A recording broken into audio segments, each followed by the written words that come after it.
I welcome all that life brings, all that life brings. Away, away, I go. All these teachings that this life brings. Away, away, I go. All that this life brings, all this life brings. Away, away, I go. All these teachings that this life brings. Away, away, I go.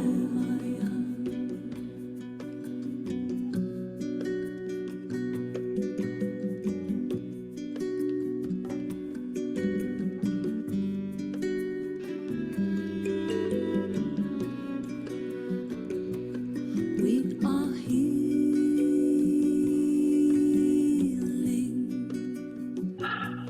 We are healing.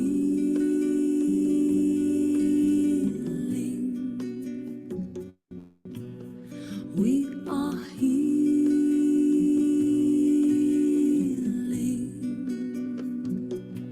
We are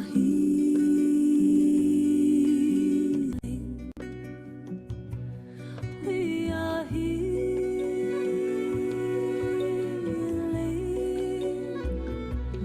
We are healing. We are healing.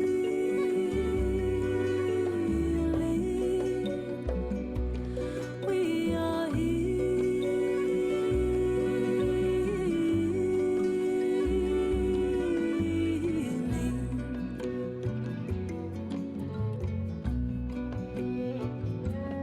We are healing with the earth. We are healing with the earth.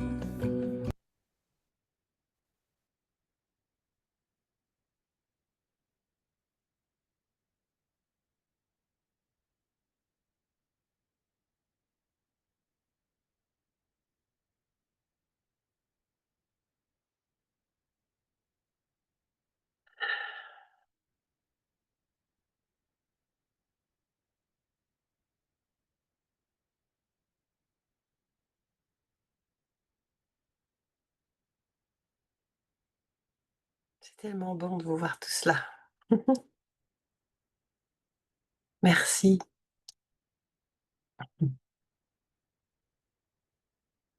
De reconnecter à certains visages que j'ai pas vus depuis longtemps, d'autres plus récemment.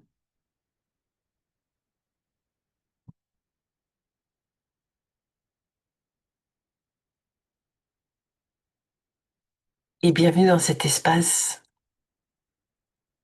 où j'espère pouvoir vous transmettre une toute petite partie de ce que j'ai pu vivre lors du séminaire de Dan Brûlé.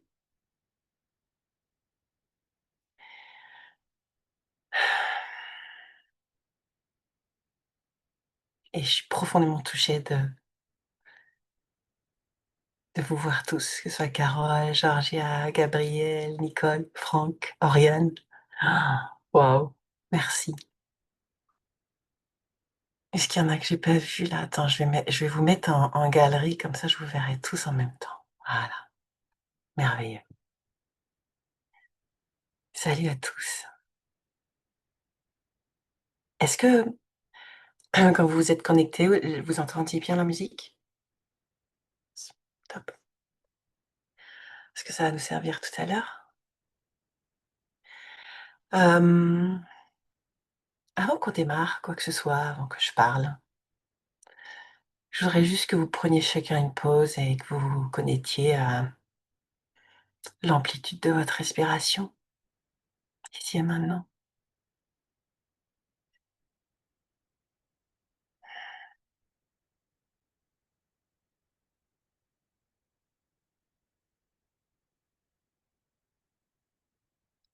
Et de la mettre en conscience, en fait, une des choses qui me reste vraiment le plus de ce que j'ai pu comprendre ces jours-ci, c'était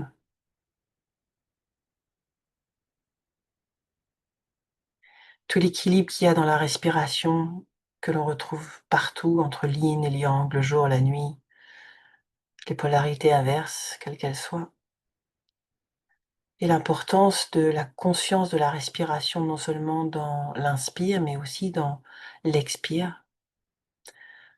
À savoir que parfois on fournit un effort dans l'inspire. Comme on a fourni un effort dans l'inspire, l'expire va être juste une détente. On va expirer sans effort. Et parfois c'est l'inverse. Parfois on va pousser une expire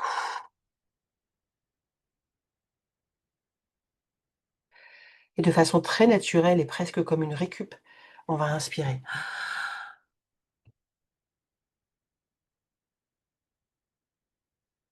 Et juste expérimenter ça, chacun pendant une minute ou deux, à votre guise, de choisir la conscience sur une plus grande inspire et de lâcher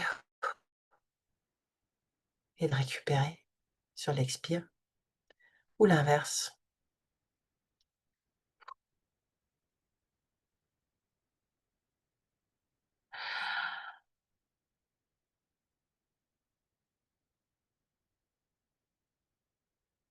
Et que ce qui fait la durée, c'est pas de faire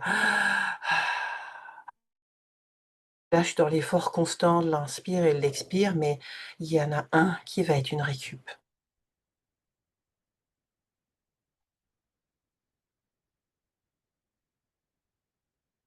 Ça a été pour moi déjà le premier truc que j'ai pu, pas comprendre, mais expérimenter.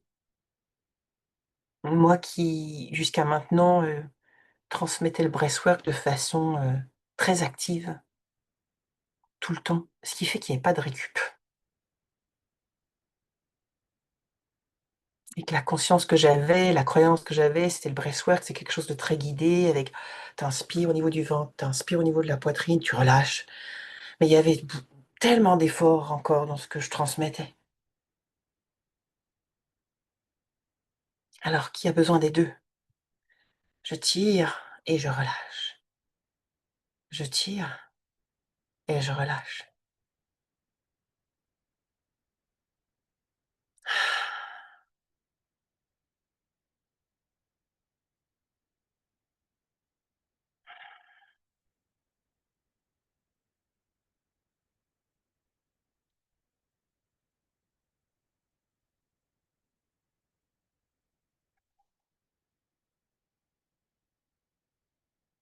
Et juste voir ce que ça fait comme ça là, juste sur l'espace de 30 secondes, ce que ça change sur votre rythme cardiaque, sur l'intensité des pulsations que vous pouvez ressentir dans votre corps,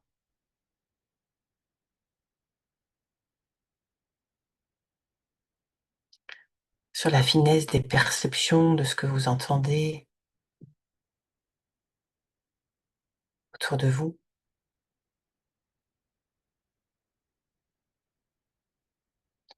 sur la détente ou peut-être même, peut-être l'inverse, l'espace de concentration extrême qui se met en place dans votre corps. Parce qu'en fait, ce qui est fou avec le souffle, c'est qu'on peut l'utiliser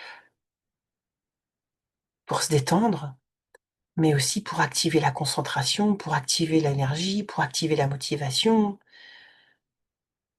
C'est tellement puissant, c'est tellement gratuit, c'est tellement inépuisable.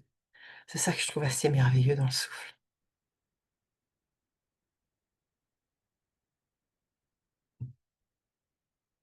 C'est que c'est une ressource accessible à chacun, chacune, tout le temps, à tout instant. Et ce, quel que soit l'argent qu'on a sur le compte en banque, quelles que soient les personnes qui nous entourent,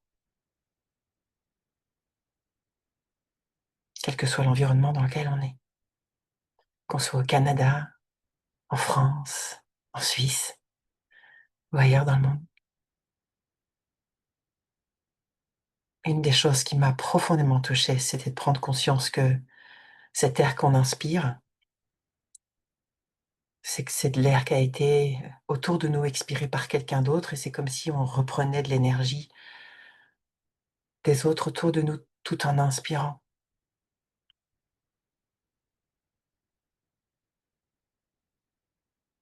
Que cet air qu'on inspire, même s'il a été renouvelé, a été peut-être expiré il y a quelques années par nos ancêtres.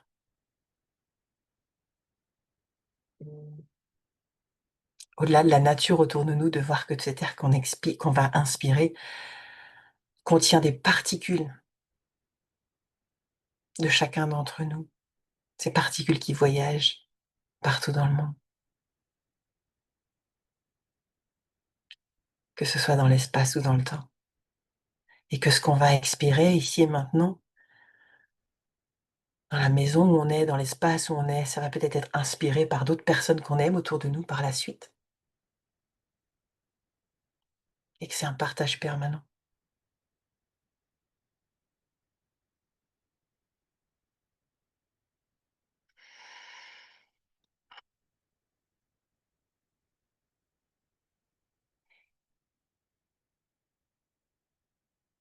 J'aimerais que vous puissiez partager, pour ceux qui le souhaitent, pour celles qui le souhaitent, hem, votre expérience jusqu'à maintenant en lien avec soit des techniques de breathwork ou d'autres, pranayama, hem, respiration holotropique, enfin bref, respiration Wim Hof, tous ces trucs-là. Ça même simplement sophrologie. Yes, zazen. Et que vous puissiez, en quelques mots, dans le groupe, prendre la parole et expliquer: «Tiens, ça consiste en quoi cette technique-là?» en étant le plus synthétique possible en une petite minute. Pour qu'on puisse déjà partager: «Tiens, voyons voir toutes ces techniques qui existent». Ce serait OK, Franck, que tu partages en une petite minute, cette technique de zazen? Oui, bonjour. Salut. Merci Blondine. Merci à tous. Oui, alors, Zazen, en vérité, c'est pas une technique. Ça nous vient directement de l'éveil du Bouddha. C'est que, donc, ça vient de l'Inde, hein. Ça s'est propagé jusqu'au Japon. L'école japonaise du Zazen, Za, ça veut dire assis, et Zen, ça veut dire contemplation. Euh, L'idée, c'est quoi? Si je traduis en quelques mots, une version un peu occidentalisée, c'est comme si on s'enracine avec le corps, euh, c'est-à-dire que comme... ah, il y a quelqu'un qui m'entend pas. Attends, c'est OK, peut-être c'est mon je ne casque. savais pas si c'était de mon côté. Euh, Ouais et en fait, moi je t'entends de façon très sourde. On Oui, t'entend très un sourde peu aussi. loin. Mmh. C'est Si mieux? tu peut-être mis ouais, tu peut-être mis des écouteurs sans fil, c'est ça? Oui, oui, puis il fonctionne pas super. Ah Mais ouais, là, c'est ça doit beaucoup être mieux. mieux. C'est beaucoup Voilà. mieux. Merci. La représentation, ça pourrait être comme un arbre avec des racines, ça c'est ton corps. Ça c'est le corps Mmh physique. mh. Ensuite, l'idée, c'est quoi? C'est de se dissocier de son mental et de ses émotions tout en étant associé. C'est ni associé ni dissocié. C'est ça la différence avec notre mode ou notre monde à nous qui avons l'habitude et c'est une bonne habitude, hein, de rationaliser, de découper, sauf que là, on arrive à une sorte de logique où on n'est ni dans l'association ni dans la dissociation. C'est-à-dire que on est comme un arbre avec on va pouvoir absorber tout ce qui nous arrive, comme par exemple le vent ou bien comme un oiseau qui vient sur une branche, mais on va ni s'y accrocher, ni le laisser, ni l'évacuer. On respire comme ça avec notre présence dans le monde, hein. Mmh. C'est-à-dire que gâchot, par exemple, quand on prend nos mains et puis je peux pas parce que je tiens le téléphone, Mmh. mais voilà, le salut du gâchot, c'est vraiment c'est le signe de l'association entre, le mental et puis l'émotionnel, mais tout en n'y étant pas attaché et c'est Mmh. ce qui est très important dans la posture. Je crois que dans le zazen, c'est ça qui est très important parce que nous Mmh disons que, l'éveil, c'est zazen. C'est-à-dire que Heu, mmh, la posture juste, ce serait comme si, tu te tiens, dans l'espace où tu es et tu as comme des fils qui te tiennent, le ciel te tient comme, comme si tu étais sur une, par des épingles à linge, comme ça, heu, légèrement, suspendu au ciel et profondément enraciné, comme un arbre, qui va chercher le plus profond dans la terre et d'être comme ça, s'exposer, et nos pensées, nos émotions, de les regarder et de les voir passer comme des nuages. Voilà, Mmh. et OK. en résumé, c'est ma traduction. J'ai essayé d'être synthétique, Yes, et merci. avec ça. Je te Merci. remercie. Je te remercie parce que c'est vrai que sinon, on pourrait parler pendant des heures et j'aurais plein de questions à te poser rien que sur cette technique. L'idée, c'est juste partager rapidement pour que, on puisse aussi nous pratiquer ensemble. Donc merci d'avoir été synthétique, Franck, et puis si vous êtes un peu long dans votre résumé, je me permettrai de vous interrompre afin qu'on puisse privilégier, je m'étais dit, maximum 1h30 de toute façon aujourd'hui, et après bien sûr s'il y a des questions-réponses et cetera, avec joie je vous y répondrai, mais qu'on soit OK sur le timing. En tout cas, j'avais juste une question, Franck, en lien avec ta pratique, c'est comment tu l'intègres du coup cette, respiration zazen dans ton quotidien? Est-ce que tu l'intègres Alors, et si oui, oui, oui, comment? bien Mmh. sûr, à force d'entraînement, en fait, Mmh. ça entraî pratiquement, ça permet de s'entraîner à ne plus réagir, être dans la réaction. Mmh. C'est-à-dire que je m'entraîne à regarder les choses comme des informations. Yes. Voilà. Et donc ça veut dire que, parce que quand avec ta description, j'entends une notion presque comme une méditation ou comme, je me dissocie, et je réagis pas comme j'aurais pu réagir avant émotionnellement avec le monde extérieur. Comment tu ajoutes une respiration à ça? Ah, ça, c'est une super question. C'est-à-dire que, je dirais que l'inspire, c'est le début de la posture. OK. Heu C'est-à-dire que je vais pouvoir entrer dans cet espace avec mon inspiration parce que c'est mon premier élan vital et c'est comme si, Mmh. j'allais me glisser à l'intérieur de ma respiration et ça va être un point de repère. Mmh mh. Je vais laisser faire cette respiration tout en l'observant et sans la quitter, et elle va me guider comme ça vers, la possibilité de rejoindre en fait mon inconscient et puis Mmh. d'apaiser mes fréquences et OK. d'accorder en fait, comme tu disais si bien tout à l'heure, ce qui est féminin, ce qui est masculin et de réunir, tout ça en m'effaçant, en prenant un peu du recul et ce qui me permet de mettre de Mmh. l'espace entre ce que je vis et ce qui se passe ouais, ce qui se passe à l'extérieur de Yes. moi. Yes. Trop Et bien. ça, c'est vraiment, le point de l'inspire, c'est comme si, tu peux prendre un repère, c'est pour commencer, c'est imaginer que, à la fois tu inspires et puis tu peux garder ce point de concentration juste au-dessus du nez, un peu comme, à Mmh. l'endroit de ce troisième œil et puis Mmh. de pouvoir à partir de là, être comme un regard qui observe ce qui se passe tout en se laissant glisser comme ça, comme un Yes. toboggan, et se laisser balancer comme ça de haut OK. en bas, voilà. Donc si je comprends bien, c'est que c'est pas forcément des moments prévus, planifiés, dédiés dans la journée, mais c'est plus quand tu as quelque chose d'extérieur qui te trigger, enfin qui t'active, Ça s Oui, tu oui, remets de ça la se fait conscience sur ta respiration à ce moment-là, c'est ça? et ça se fait inconsciemment parce que c'est instinctif. Parce que maintenant C'est-à-dire que tu t'es suffisamment entraîné pour le mettre en place inconsciemment, c'est ça? ce que j'observe, c'est que ça m'aide quand je le pratique, Mmh. je me rends compte que, j'obtiens des résultats, mais c'est un entraînement, c'est jamais acquis, Yes. c'est quelque chose c'est s'il y avait un mot, dans la réalisation, c'est vraiment un ancrage, Mmh. dans toutes les dimensions à la fois de qui je suis et de l'extérieur. Ce qui fait OK. qu'il y a une sorte de, ouais, c'est épouser, quelque part, c'est se sentir simplement intégré, dans l'espace et Mmh. le temps dans lequel je suis. Yes. OK. Merci Franck.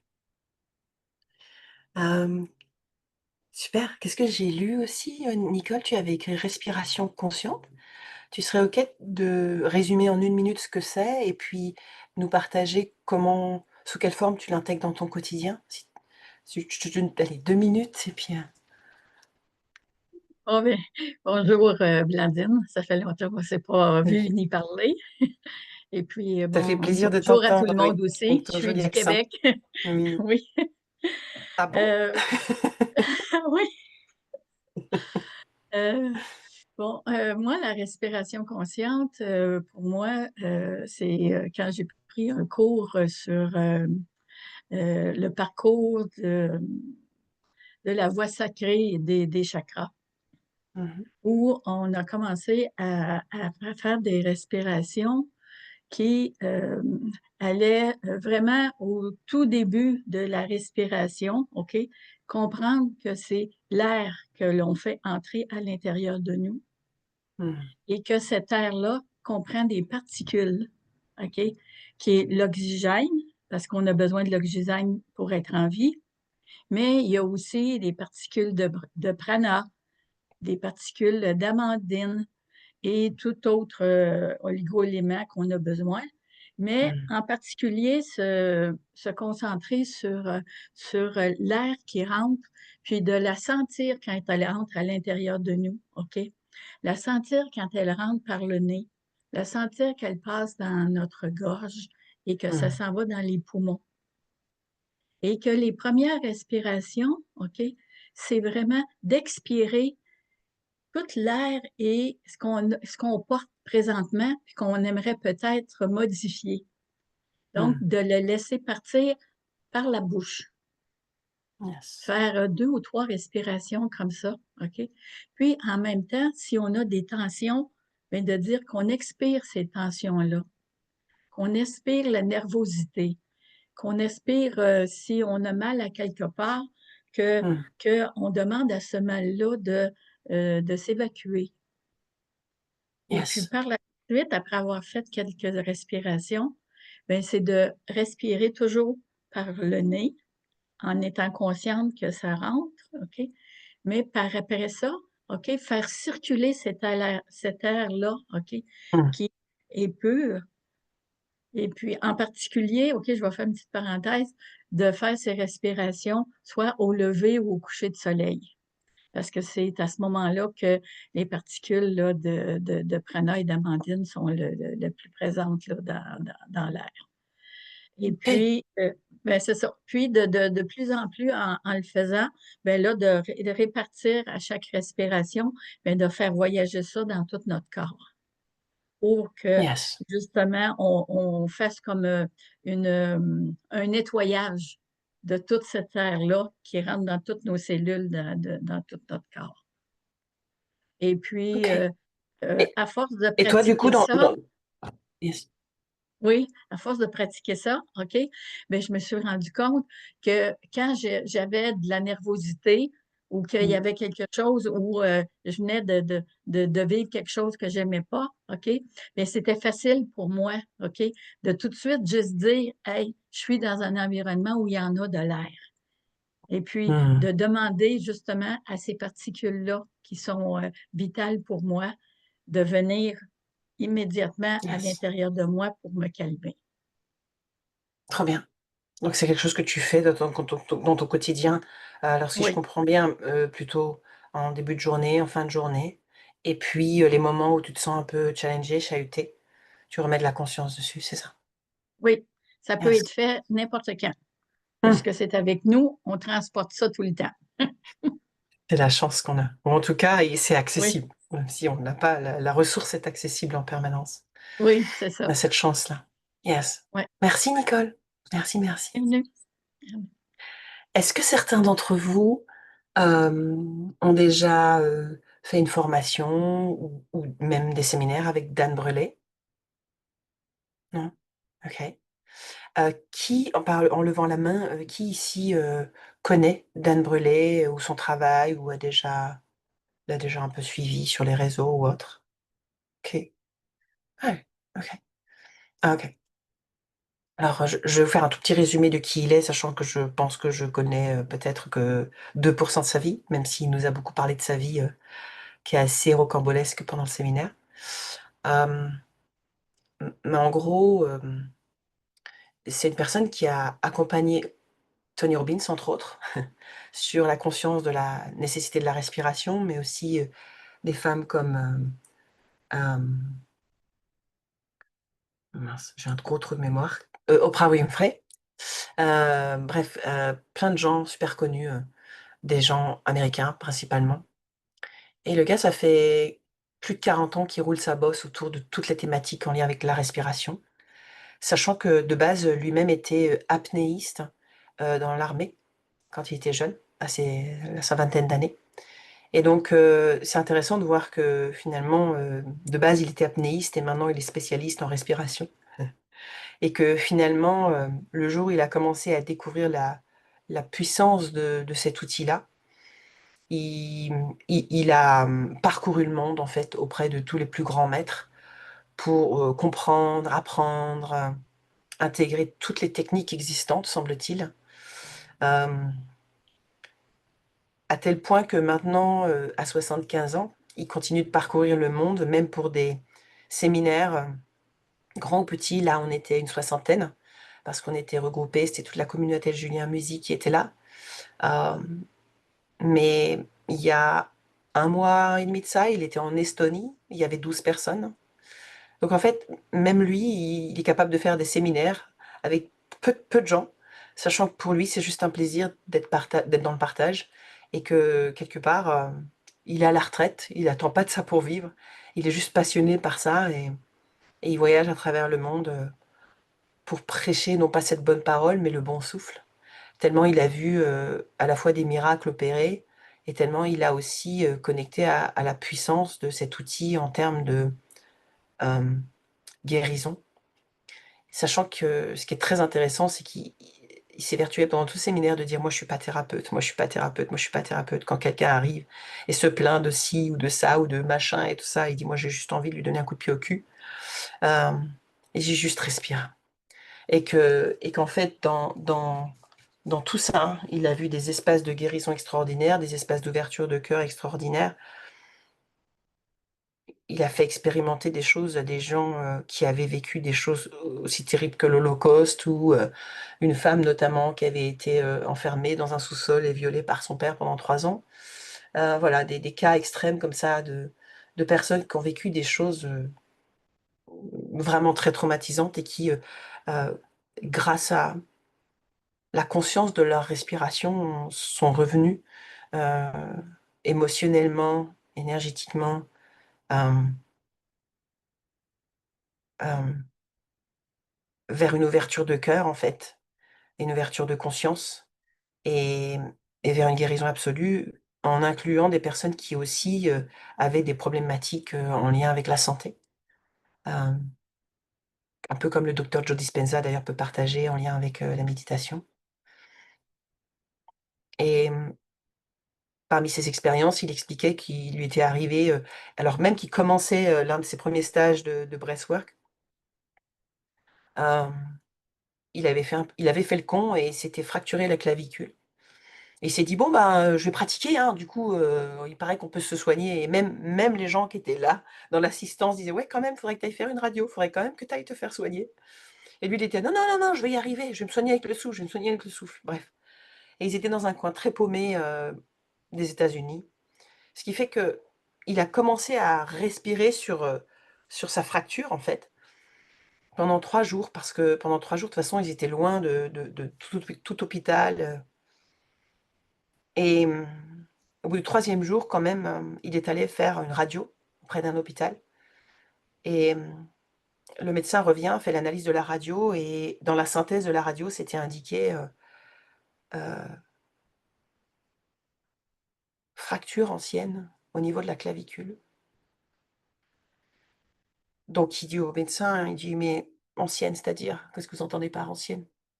Et le gars, il dit: «Ouais, ça fait 18 mois, 2 ans, au niveau de la calcification et cetera». Et Dan lui dit, «Ben non, ça s'est passé il y a 3 jours». Et donc, c'est un exemple parmi d'autres du pouvoir de guérison de par le souffle.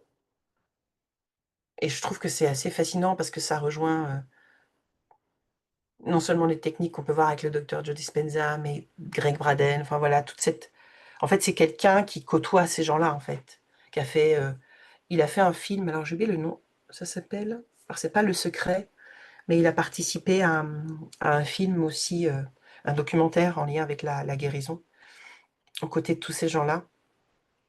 Et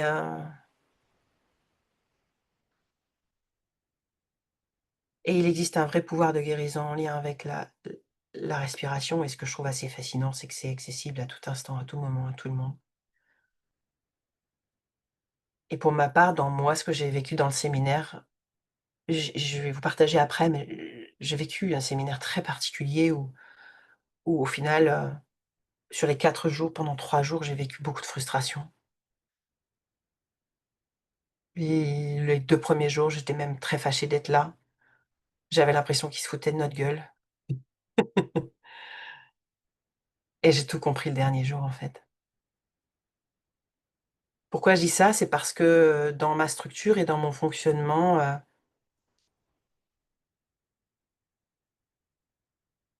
j'ai la perception qu'on a besoin d'appliquer des techniques. Hem, je suis à la base une bonne élève et quand j'apprends quelque chose, j'applique. Hem, mais j'ai besoin d'une structure. J'ai besoin qu'on m'explique le protocole. J'ai besoin d'un protocole. N'est-ce pas, Gabriel? Les fameux protocoles de l'EDEC. Et donc en fait, même avec le protocole de John Demartini et cetera, je m'évertue autour des protocoles en me disant: «À force de faire le protocole, ça va rentrer». Et ça, c'est un fonctionnement que j'ai engrammé, en tant qu'enfant, en tant qu'adolescente, parce que simplement, j'étais une bonne élève et que j'ai la perception que c'est comme ça que j'ai toujours appris. Mais donc du coup, j'ai cette perception d'avoir besoin d'un mentor et de façon très intéressante, d'avoir besoin aussi d'un tuteur, en fait, au-delà d'un mentor. Et j'ai remarqué que les schémas répétitifs dans ma vie, c'était beaucoup des tuteurs, de type masculin. Une énergie yang, une énergie qui me structure, parce que j'ai la perception que je ne l'ai pas en moi-même. Et donc lors de la première journée, en fait, comment sont réparties ces journées? C'est que le matin, il explique pas grand-chose, surtout le premier jour, mais il raconte sa vie.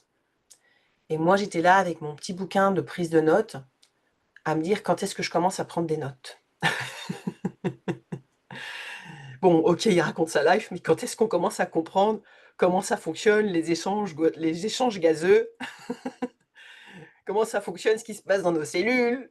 Comment ça fonctionne tout ça? Et à tel point que j'ai commencé à avoir très mal à la tête, très mal à la gorge et que je me suis endormie. On était dans une salle avec de la moquette au sol, on avait nos tapis de yoga. J'ai enroulé le tapis de yoga autour de ma tête. Je me suis dit: «Mais je piquais du nez, je piquais du nez, je piquais du nez». Je dis: «Mais ce gars, il raconte des histoires, j'ai envie de dormir».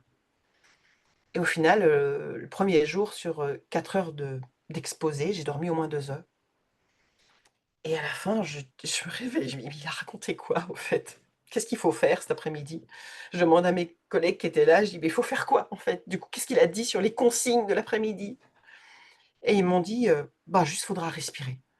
Et moi je fais: «Ah bon? Mais c'est un gag? C'est quoi le protocole?» Et donc ma petite fille, ma petite adolescente intérieure cherchait le protocole.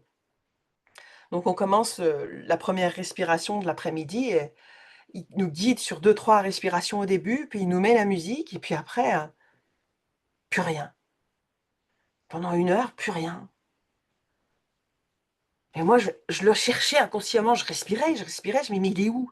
Et je respirais par rapport à ce que je connaissais de moi, de ce que j'avais pu déjà expérimenter en breathwork, allez, j'avais compris que puisqu'il a pas donné de consigne, il faut respirer avec le ventre, avec le buste, relâcher, avec le ventre, avec le buste, relâcher. Vas-y, vas-y à fond, écoute les gens autour de toi. Autour de moi, j'avais des gens qui commençaient à crier, à pleurer, machin, et moi j'étais là: «OK, mais en fait, faut faire quoi? Mais en fait, faut faire quoi? Mais en fait, faut faire quoi?» Et ça a tourné ce truc-là pendant 1 heure. Ce qui fait qu'à la fin, on termine et je me dis: «J'étais super frustrée, en fait». Certaines personnes font des témoignages en mode: «Oh, j'ai vécu ça, c'était extraordinaire». Moi, je dis: «Mais quoi? Mais moi, il s'est rien passé». C'est exactement ça, Franck. C'est exactement ça. J'étais en mode: «C'est quoi le mode d'emploi? Mais où est mon tuteur? J'ai personne qui me guide, qui me dit ce qu'il faut faire». Parce que j'avais expérimenté des breathwork avant, mais très guidés, excessivement guidés, notamment avec des rétentions. À ce moment-là, tu respires, et puis puis tu continues, et puis là, il va se passer ça avec ton corps au niveau physiologique, puis après, il va se passer ça au niveau émotionnel, puis après, il va se passer ça au niveau spirituel. Et là, il avait rien expliqué de tout ça. Et je me disais: «Mais c'est un gros mytho, ce gars». J'étais dans le jugement. Je me disais: «Ah d'accord, super, bravo, tout ça pour ça». Bref, donc voilà, c'était ma première journée. Beaucoup de frustration, à me dire: «Mais qu'est-ce que je fous là?» Et je sentais ce mal de crâne qui s'amplifiait, en fait, alors que je suis très, très peu sujette aux migraines. Je comprenais pas, puis je toussais, je toussais. Je dis: «Mais qu'est-ce qui se passe? Pourquoi j'étais pas malade en arrivant?» Sur ces entrefaites, je passe une nuit horrible, heu, avec une grosse migraine, donc je dors très mal. J'arrive le lendemain matin, toujours cette grosse migraine, et là, impossible d'écouter. Je me rallonge au niveau du sol et je me dis: «Bon, ben», et là, quelqu'un de l'organisation me dit: «Tu veux prendre quelque chose pour te soulager?» Et moi, j'étais là: «Non, mais ça va être le process, faut que je passe à travers le mur. Je vais pas me médicamenter quand même». Puis au final, je me suis dit: «Bon allez go», donc je me suis pris un Doliprane, et le Doliprane a fait que j'ai pu relâcher des tensions, mais du coup, je me suis endormie. J'ai dormi 3 heures. Donc le lendemain matin, j'ai de nouveau rien écouté de ce qu'il nous a partagé.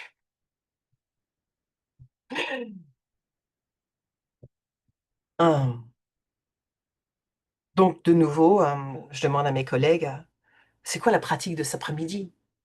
Puisque j'ai pas entendu. Et là, le premier truc, c'était que le feedback du premier jour, c'est qu'il avait vu que des gens forçaient, exagéraient, étaient dans le drama. Et sa consigne, c'était exactement ce que je vous ai partagé au début, c'était: «Arrêtez de forcer tout le temps. Arrêtez d'en faire des caisses. Si vous commencez déjà à hurler au bout de 1 minute de respiration, c'est pas normal. Respirez. Respirez, inspirez, et mettez de la conscience sur le relâchement, tout aussi important que la conscience de l'inspire ou de l'expire que vous allez donner. Très bien. L'après-midi, la musique démarre et un peu comme le premier jour, il nous accompagne au début avec sa respiration pendant 30 secondes, pas plus. Et après, de nouveau livrés à nous-mêmes. Et donc je commence à respirer et je m'endors.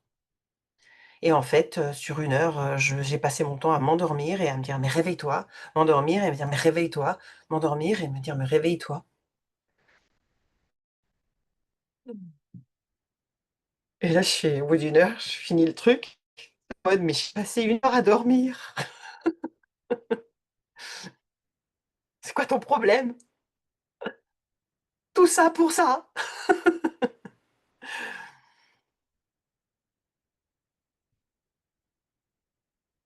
Ça m'a permis de connecter à ce moment-là à un stage MBSR que j'avais fait. Je sais pas si vous connaissez les MBSR, Meditation Based on Stress Reduction, où il y a une journée où on fait juste à méditer, que j'avais eu l'occasion de partager d'ailleurs avec Georgia à l'époque.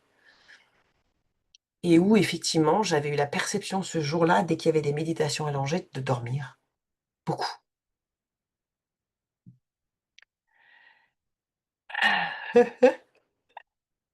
Yes, Carole. Ça me parle tellement, je te jure. Des premiers jours, tu es là: «Pourquoi?» OK. Ce deuxième jour se termine, donc je me dis: «Beh, finalement, j'ai passé ma journée à dormir. Très bien». Et moi qui d'habitude, en plus, ça faisait longtemps que j'avais pas fait de séminaire, adore connecter avec les gens, qui est une valeur haute pour moi, j'étais ronchon, j'avais pas envie d'aller vers les gens.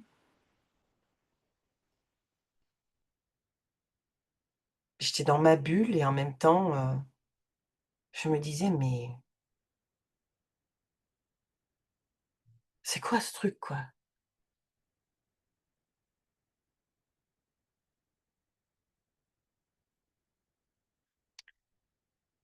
La troisième nuit passe, j'arrive, au troisième jour. À savoir que Dan, de haut de ses 75 ans, en fait, dès le premier jour d'ailleurs, arrive pieds nus, en bermuda, très détendu, très accessible comme gars. Pas du tout comme le truc à l'américaine là, si vous avez déjà fait des shows à la Tony Robbins ou je sais quoi. Pas du tout, rien à voir. Très cool, très tranquille, mais et moi j'étais là: «Mais le gars, il vient pour raconter sa vie, trop facile». Il raconte sa vie, il y a rien de préparé, il prend une grande inspire, il déballe sa vie, il est en arborescence, donc il part sur une idée, puis d'un coup il perd son idée, il part sur une autre. Et je me dis: «Mais le mec, il est là pour noyer le poisson ou quoi?» Et toujours pas de consigne. À part ce truc de: «Détendez-vous autant que vous créez de la tension, ben, à la hauteur de la tension que vous allez créer dans l'inspire ou dans l'expire, détendez». Et la seule consigne, c'est: quoi qu'il advienne, continuez de respirer en conscience. Mais pour ça, faut pas s'endormir.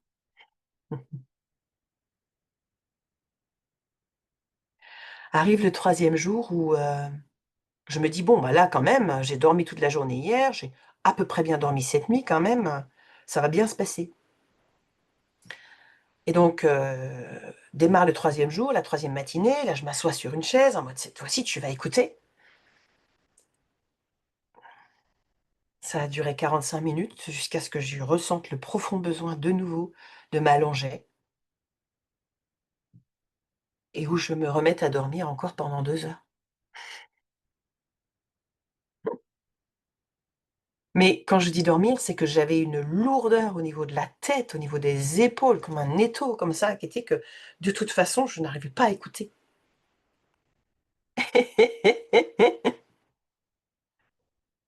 Tellement ça, Franck, oui.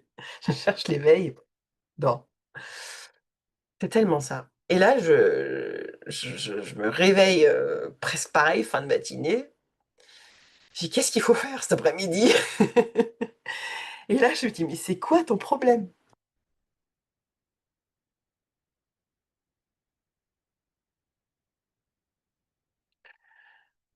Et là, ce qui s'est joué quand même dans l'après-midi, c'est que j'ai réussi à faire toute cette première session sans m'endormir et à me dire: «Non, mais là, tu vas pas dormir». Donc qu'est-ce que j'ai fait? Je me suis allongée, je me suis dit: «Je vais garder les yeux éveillés» et à chaque fois que je sentais que je partais, j'ouvrais les yeux pour rester en présence, en fait. Et donc là, j'ai mis de la conscience sur inspire, expire, inspire, expire, inspire, expire. Donc pareil, il nous lance avec deux trois inspires et après c'est la musique qui fait son œuvre et on devait rester sur le tempo de la musique ou pas d'ailleurs. Donc beaucoup de liberté dans le process. Et là, à un moment donné, je ressens alors j'avais quand même ressenti un peu le premier jour parce que comme j'avais déjà fait les breathwork dans les premiers jours, la tétanie au niveau des mains, la tétanie au niveau du corps et cetera. Là, je commence à ressentir ce truc et là, je rentre dans un espace de: «Ah, c'est bien, tu fais du bon travail, ça c'est du chaud». C'est comme ça que ça doit se passer.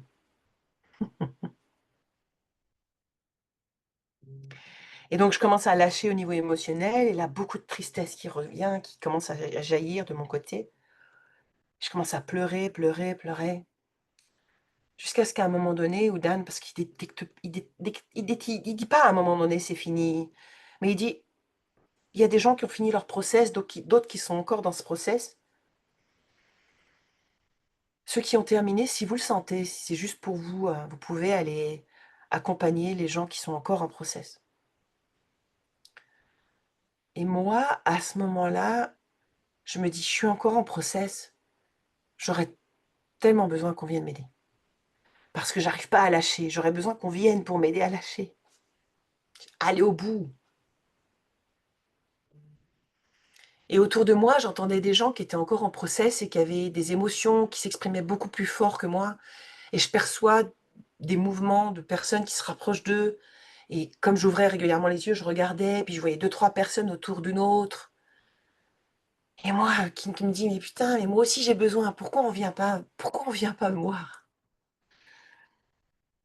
Et je ressens encore plus de tristesse de ça, de me dire: «Mais tu es encore toute seule sur ce coup-là, quoi.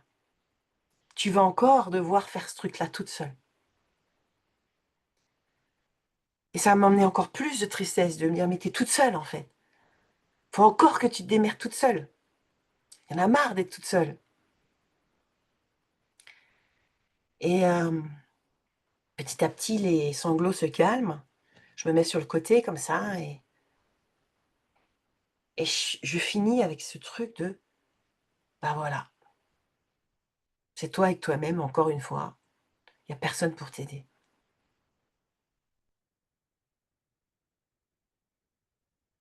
Donc je reste sur cette tristesse, on se lève, on se regroupe et puis du coup, on se regroupe, on il y a toujours les feedbacks, hein. À chaque fois, il y avait des feedbacks, puis forcément les premiers jours, il y avait des feedbacks de gens qui avaient vécu des trucs a priori extraordinaires et je me sentais de la frustration, mais même de la jalousie de ce qu'ils pouvaient vivre.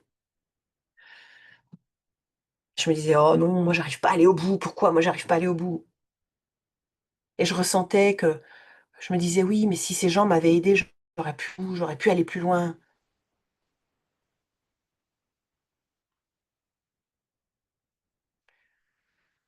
Et donc cette troisième journée s'achève et je me dis: «Bon, bah, il reste un jour, hein. Fais confiance au process, continue, va jusqu'au bout». Et c'est ça qui est fou quand on est dans un séminaire, c'est qu'il y a tout ce qui est apporté par, l'accompagnant, mais il y a tout ce qu'on vit aussi autour, dans les connexions qu'on fait avec les gens. Et donc comme ce séminaire avait été, initié et organisé par Julien Musi, qui est un de mes mentors et qui m'a notamment accompagnée cet hiver, il propose à l'ensemble du groupe session de questions-réponses à la fin de la troisième journée. Pas forcément sur le breathwork, mais ça peut être sur sa zone de génie à lui, que ce soit des choses à équilibrer en lien avec le processus de Martini ou que ce soit en lien avec le business, que ce soit en lien avec le marketing, tout sujet. Et donc moi au début je me dis: «Bon, pas de questions, je vais faire confiance au groupe, je vais juste y venir écouter et puis je verrai bien s'il y a des choses qui résonnent pour moi». Et donc certains sujets sont soulevés et puis je vois les sujets des gens, je me dis: «Mais en fait finalement, leurs sujets, ils sont ni plus ni moins importants que le mien ou que les miens». Et de fil en aiguille, comme Julien a pris plus de temps sur, cette session-là, il a dit: «Bon, ben, je vais rouvrir des créneaux demain matin, avant de démarrer le séminaire». Et là, je me suis dit: «Bon, ben, je vais prendre un créneau». Je sais pas quelle question j'ai à poser, mais c'est pas grave, je vais prendre un créneau. Et donc la session questions-réponses se termine. Il avait ouvert un espace où on pouvait aller manger au resto tous ensemble. À ce moment-là, j'avais plus du tout mal à la tête et là, je me dis: «Bon, ben, allez, va connecter, quoi. Arrête d'être dans ton coin». Et donc on va au restaurant et j'avais une telle appréhension d'aller au restaurant parce que j'avais vraiment l'impression d'avoir été tellement dans ma bulle pendant les 2 enfin même presque ces 3 premiers jours, que j'appréhendais d'aller au restaurant, en fait, de me retrouver d'un coup dans le brouhaha, dans le monde. Et au final, j'ai pas connecté avec tout le monde au resto, mais je me suis connectée à 2-3 personnes qui étaient là juste autour de moi et puis on a eu des échanges très riches, et je me suis dit: «Ouais, c'est ça que j'aime aussi, c'est petit comité, pas un truc où il y a plein de monde. En énéagramme, on le voit, quand on est en énéagramme et qu'on voit les modes survie, les modes tête-à-tête et les modes sociaux. Et c'est là que je me suis retrouvée dans mon besoin, moi, de mode tête-à-tête, en fait. C'est-à-dire que je suis en profil 7, mais tête-à-tête. Et donc, si je vais dans un séminaire, au final, je vois à quel point j'allais voir plein de monde. Mais en fait, ça me nourrissait pas de voir plein de monde et d'être en superficie. Mais qu'au final, moi, ce qui me nourrit profondément, c'est ce lien que je vais créer avec très peu de personnes, mais en profondeur. Donc il se passe des échanges géniaux, dans cette soirée et puis je dors assez peu finalement cette nuit-là et le lendemain matin, j'arrive et je pose ma question à Julien et cette question me ramène très vite, même si au départ, c'était une question finalement de communication et d'activité et de business, me ramène très vite au sujet de la honte et là, il me dit: «Vis-à-vis de qui tu ressens le plus de honte?» Et là, je me connecte à un de mes fils par rapport à quelque chose que j'ai fait, hem et pour lequel je ressentais encore de la honte.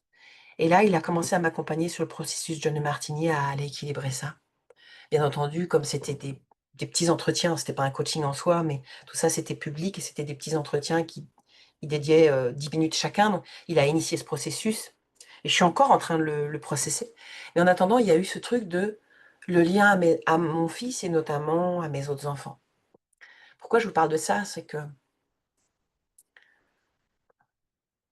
le séminaire après a débuté et ce matin-là, Dan nous a délivré des techniques. On était le dernier jour. Et il nous a parlé de techniques qu'utilisait Wim Hof et on a expérimenté une technique à la Wim Hof. Il nous a parlé de techniques de pranayama et on a expérimenté des techniques de pranayama, des échantillons comme ça. Il nous a parlé des techniques qu'utilisaient des chamans pour entrer en transe et on a expérimenté des techniques de chamans pour entrer en transe. Et il nous a fait expérimenter plein de petits échantillons de façons de respirer. Et là, on était le dernier jour. Et là, il nous dit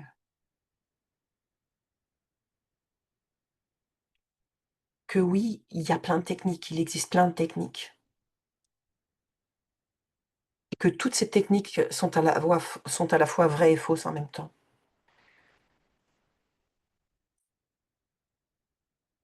Et qu'il aurait pu dès le premier jour nous dire, notamment pour les gens qui étaient grands débutants, dans une séance de breathwork, vous allez potentiellement expérimenter cette sensation, potentiellement penser ça, potentiellement ressentir ça. Et qu'il aurait pu effectivement nous dire, voilà ce que vous allez potentiellement ressentir.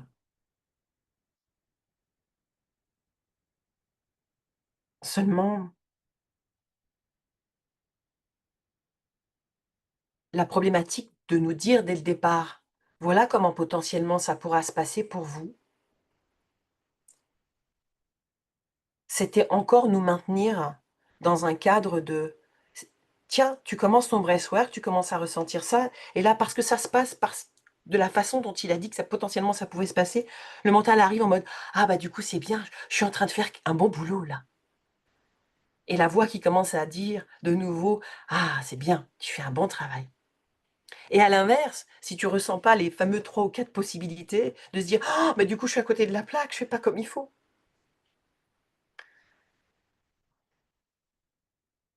Et là il nous dit mais ce qu'on peut ressentir dans une séance de breathwork, de respiration, c'est tellement infini que c'est impossible de dire potentiellement tu vas ressentir ça, ou ça, ou ça, ou ça. C'est tellement enfermant.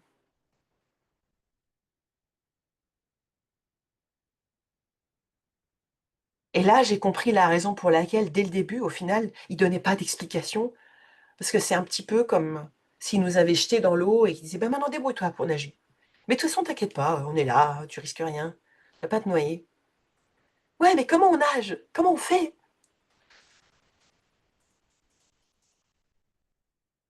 Donne-moi des techniques, donne-moi des protocoles.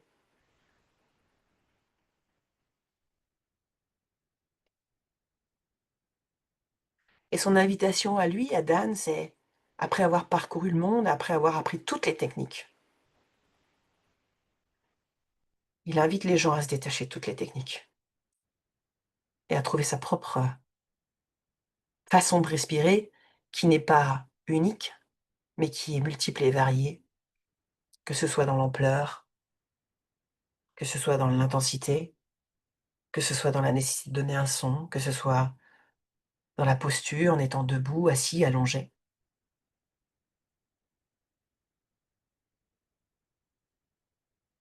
Et que c'est à nous de trouver notre propre façon, mais pas une propre façon figée, une propre façon qui va correspondre à un instant T parce que là, je suis en train de vivre ça et du coup, peut-être que je vais avoir besoin de faire une technique de respiration consciente plus active à ce moment-là.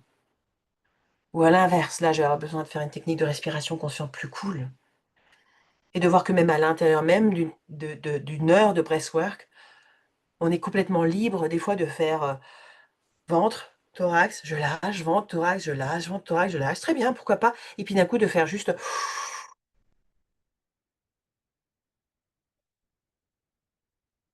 Et que peu importe l'amplitude, le rythme, l'idée c'est quoi? Majeur, c'est de continuer de respirer en conscience. Et peu importe la forme qu'on va lui donner, l'intensité qu'on va lui donner et le rythme qu'on va lui donner. À l'intérieur même d'une seule séance de breathwork, la consigne c'est respire. Continue de respirer et justement, mets des variations. Tu commences à t'ennuyer parce que tu es trop en mode bourrin. Ok, relâche. Varie. Amène de la diversité dans une séance.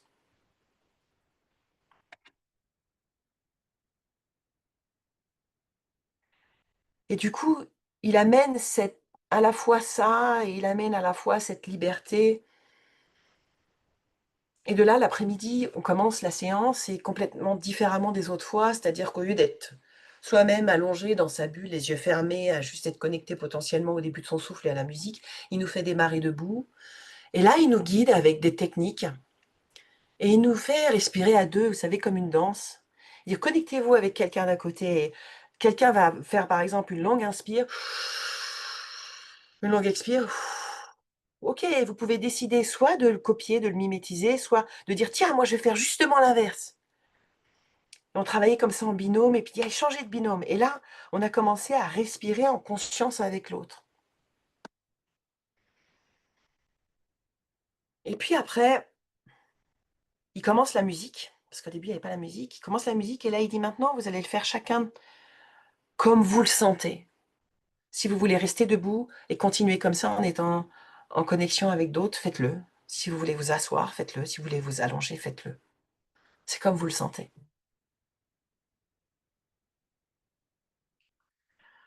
Et donc, moi, j'ai ressenti le besoin de nouveau de m'allonger parce que je sentais que quand on fait ces respirations-là, si vous l'avez déjà expérimenté, en fait, j'avais la tête qui commençait à tourner. Puis j'avais toujours en arrière-plan ce truc de putain, mais je veux lâcher. Et donc, si je suis debout, je vais pas lâcher. Si je regarde les autres, je vais peut-être me trop connecter aux autres. Je veux lâcher, moi. Et donc, je m'allonge, comme d'autres le font d'ailleurs. Et autour de moi, j'avais plusieurs personnes qui étaient restées debout et qui continuaient à respirer un petit peu comme les chamans respirent debout. De façon assez expressive, il y avait du son, il y avait... Mais c'était intéressant parce que j'étais allongée, en même temps, je ressentais l'air qu'il déplaçait en se déplaçant autour de moi.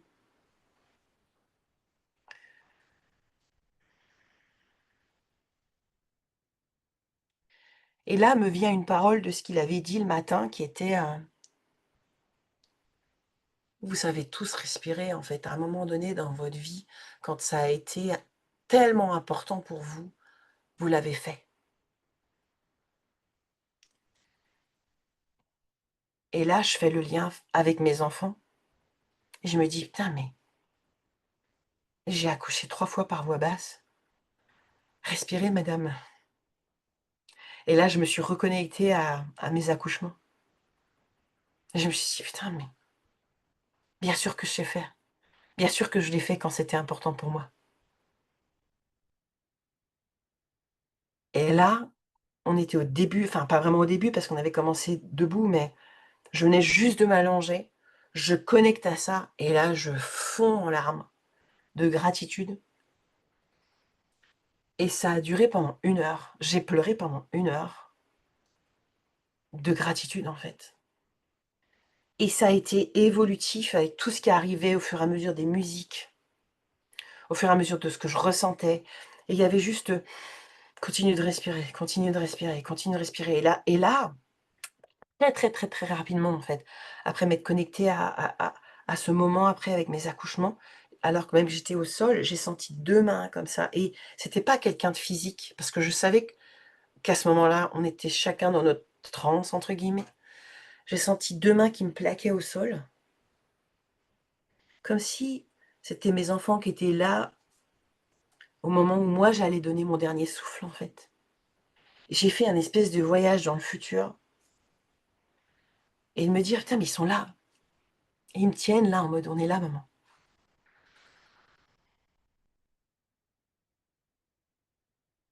Et c'était comme si je me connectais à leurs enfants, comme si je me connectais à tous ceux qui allaient arriver après moi.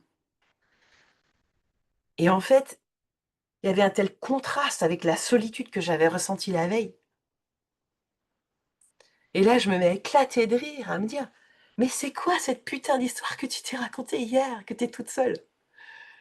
Tu es tellement entourée, tu es tellement entourée». Et je pleurais, je pleurais, je pleurais de gratitude, de: «Oh, mais c'est quoi ces histoires qu'on se raconte à la con?» Et là, je me suis dit: «Ouais, ça, c'est l'histoire que la moi adulte, la moi maman solo s'est racontée, parfois trop souvent. Ah, c'est dur d'être toute seule». Et là, je me suis connectée à cette mission que j'ai eue avec mes enfants et à l'énergie que j'ai traversée tout l'hiver passé où j'ai eu une énergie assez down, où parfois, bah, du haut de mes 53 ans, je me dis: «Ah, c'est trop tard» et en fait, j'ai connecté au fait que ce truc de «c'est trop tard», c'était juste une mémoire transgénérationnelle laissée par ma famille. À ma sœur qui a 5 ans de plus que moi, qui lorsqu'elle a eu 50 ans m'a dit: «C'est le début de la fin». À ma mère qui, passé un certain âge, n'allait plus à la piscine parce qu'à partir d'un certain âge, on se met plus en maillot de bain, le corps est trop moche. À mon père qui, en regardant une amie qui continuait à faire du triathlon, passé 50 ans et qui allait moins vite que forcément 10 ans ou 20 ans plus tôt, disait, «Bon, à un moment donné, il faut savoir s'arrêter». J'ai connecté à, tous les renoncements de mes parents, tous les renoncements de ma grand-mère, de mes grands-parents, de ma famille, tous les renoncements que toute ma lignée avait vécu à partir d'un certain âge. À ma grand-mère qui disait: «C'est pas beau de vieillir».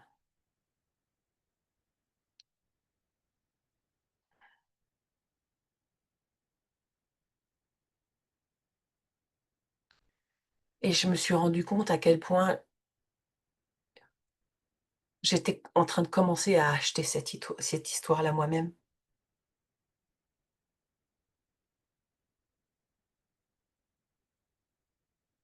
Et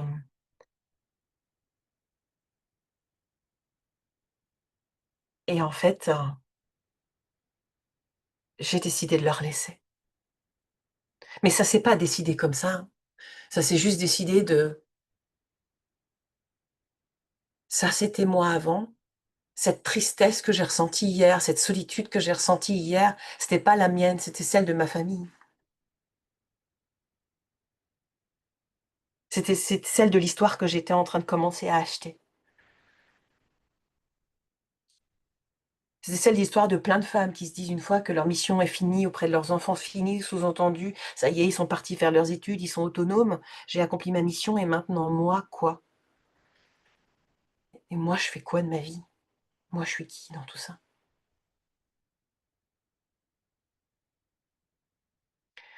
Et là, il y a eu ce truc de It's not over qui revenait en permanence. It's not over.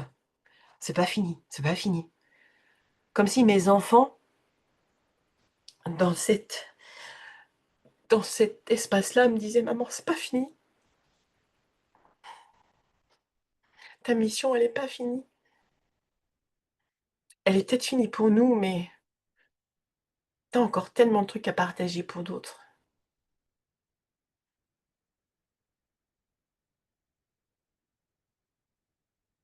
C'est pas fini».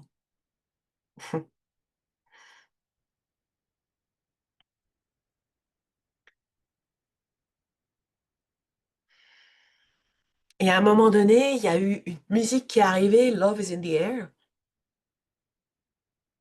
Et cette musique m'a transportée 25 ans en arrière, lors de la seule et unique fois que j'ai fait un saut en parachute. À l'époque, j'avais un compagnon qui était parachutiste. Et il m'avait fait la surprise un matin de me dire: «Allez, aujourd'hui, je te fais un j'ai vu avec un pote, tu vas faire un saut en tandem». Et je fais: «Quoi? Pardon? Quoi? Pardon?» C'était avant que j'aie les enfants. Et là, je fais: «OK, go, go, bah, on y va». Et la musique démarre parce qu'en fait, cette chanson-là, elle comme c'était, dans un environnement de camp de vacances et cetera, enfin bref, c'était une animation qui était proposée. Et donc à chaque fois que les gens sautaient comme ça en parachute, il y avait cette musique qui était diffusée dans les haut-parleurs. Love is in the air. Et en plus, c'était marrant parce que moi, à l'époque, c'était mon chéri, puis je le voyais sauter, enfin bref, il était dans les airs. Et là, c'était à mon tour de le faire.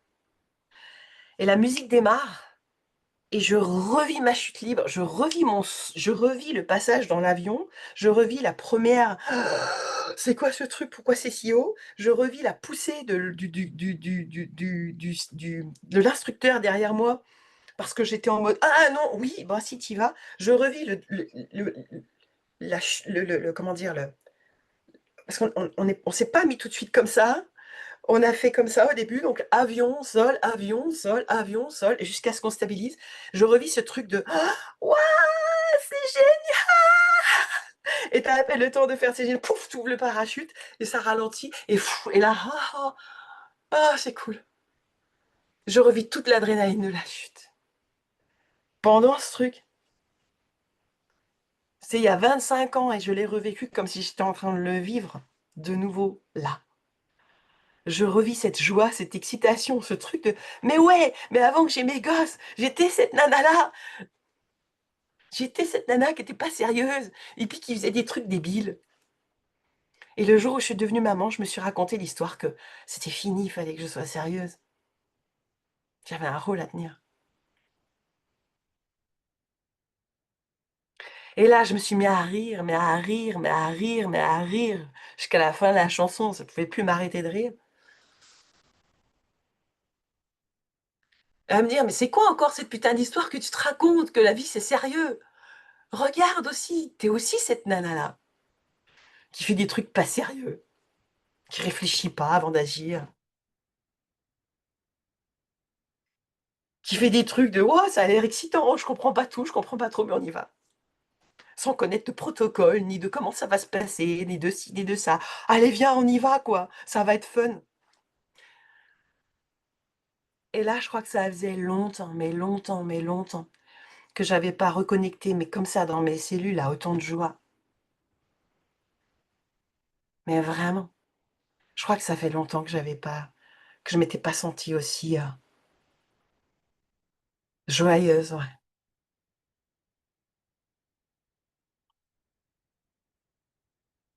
Et là, je ris, je ris, je ris, la musique s'arrête, le temps qu'une autre démarre. Je continue de rire, donc forcément, il y avait un gros silence dans la salle. Tous les gens autour de moi se mettent à rire. Enfin, il y avait pas un gros silence, ça agissait, mais il y avait pas de rire comme ça. Et là, je me connecte à mon désir le plus profond. À un moment donné, je m'étais dit: «Oh, mais le jour où je serai complètement, complètement désinhibée, j'irai rire dans une rame de métro, puis je rirai tellement que je ferai toute la rame de métro comme ce gars-là qu'on voit passer sur les réseaux». Je sais pas si vous l'avez vu ce truc-là? Un acteur qui se met à rire et petit à petit, toute la rame de métro, elle se met à rire, tellement c'est communicatif. Et là, j'étais là: «Bah, ça y est, tu le vis ton truc, quoi. Tu le vis ton truc, assume ce rien». Et si ça fait rire des gens autour de toi, bah vas-y, go. S'en fout.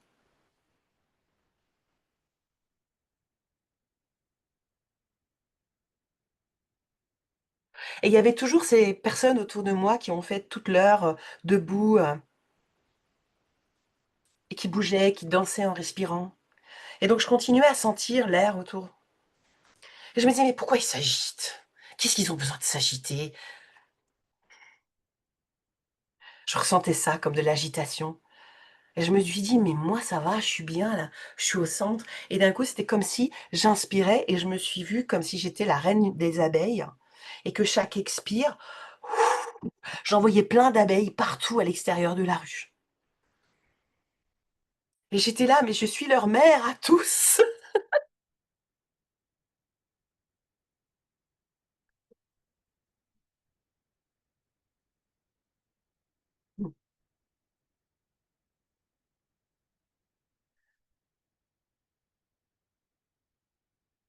Bref. Et là, j'étais vraiment en mode merci, merci, merci, merci, merci, merci.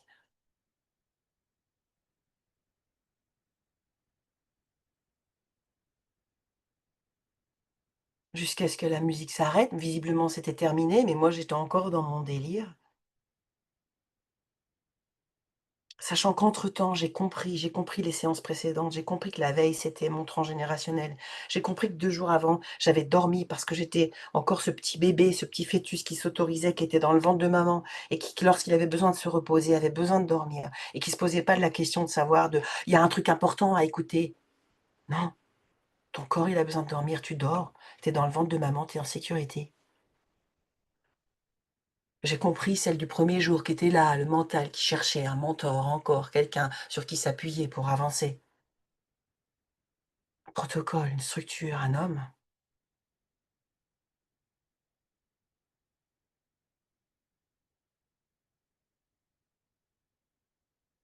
Et ça m'a complètement enlevé, ne serait-ce que quelconque trace de culpabilité, de honte, d'avoir dormi les jours précédents, d'avoir pas écouté, d'avoir pas fait comme il faut. Je me suis dit: «Putain, mais c'était tellement parfait ce que j'ai vécu ces jours précédents. C'était tellement ce que j'avais à vivre».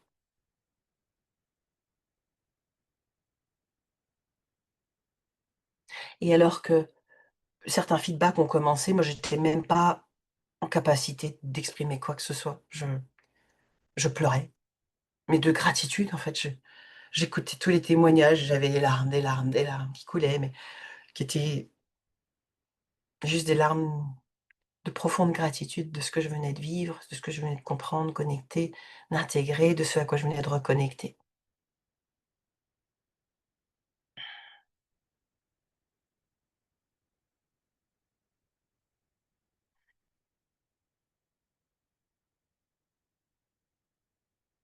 Donc j'ai pas pu verbaliser de témoignages.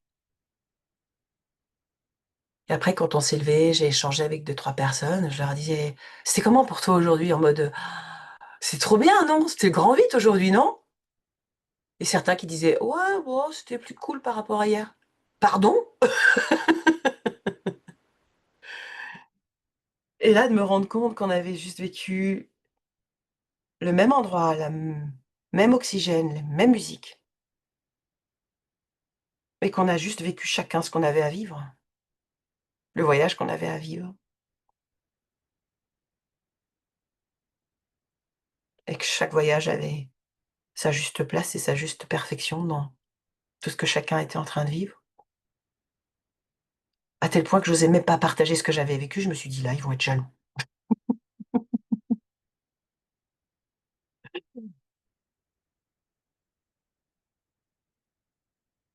Et ce qui est dingue, c'est que, je suis partie à ce séminaire en mode: «Bon, bah, j'attends rien, je sais pas trop, on verra bien».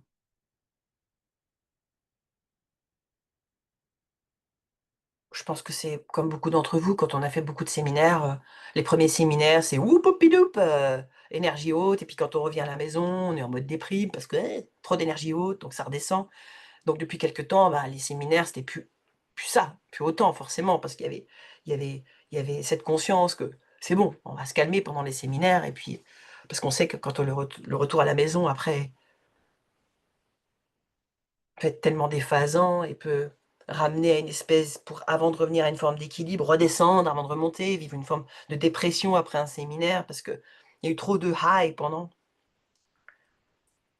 Que là, je me suis dit, bon, bah, tu vas à un séminaire, quoi. Il n'y a pas d'attente, vis ce que tu as à vivre. Et au bout des 2 jours, 3 jours, je demande même à un collègue, je lui dis, mais en fait, ok, d'accord, super, on va être bien pendant la session, et après, qu'est-ce que ça change?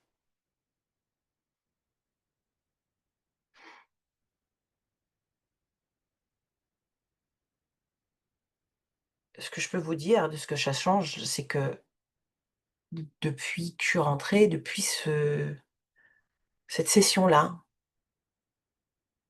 c'est comme si j'avais un poids immense qui s'était enlevé. J'ai une espèce comme si ça circulait au niveau, comme si mes poumons avaient pris de la capacité thoracique.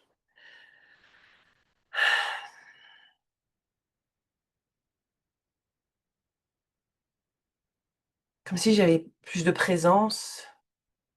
Je me suis surprise à siffloter super fort dans le magasin où je travaille. Hier après-midi, il y avait la musique, parce qu'il y a une musique qui est là. Et là, je me mets à siffler. Je me mets à danser. Mais sans qu'il y ait une intention de le faire, en fait. Et je me dis, putain, mais j'ai jamais fait ça, en fait. Pourquoi? Quelqu'un qui rentre dans le magasin, qui me regarde.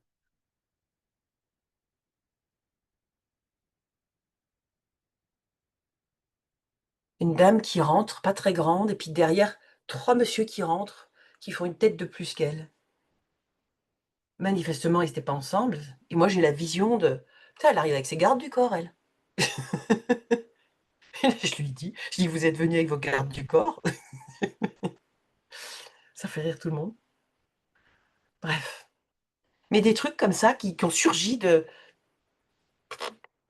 sans intention d'être ni rigolote, ni machin, rien. Une forme de spontanéité qui est revenue, en fait, à laquelle je n'avais pas connecté depuis fort longtemps. Et d'autant plus que, après avoir fini l'école de coaching, ça fait 1 an, où on a expérimenté plein de protocoles et où notamment il y a ce protocole de John de Martini de dépolarisation que je trouve tellement puissant, tellement riche, que j'utilise tellement dans mes coachings. Et en même temps, une frustration des fois de rester trop au niveau du mental. Et c'est d'ailleurs pour ça que j'ai commencé à m'intéresser au breathwork. Parce que je me disais, j'en ai marre d'avoir des coachés qui sont dans le mental. Ben oui, j'en ai marre d'être dans mon mental, à moi. Et du coup, je me suis dit, ok, on va aller compléter avec des pratiques du corps. Qu'est-ce qui fait lâcher le mental le plus rapidement, le plus instantanément, sans forcément faire 1 heure de footing? Parce que pendant un coaching, c'est moins évident de dire à la personne, bon, tu vas courir 1 heure, ou tu vas faire un saut en parachute, ou tu vas faire un saut à l'élastique, et puis tu reviens, tu auras enfin lâché le mental, on pourra coacher.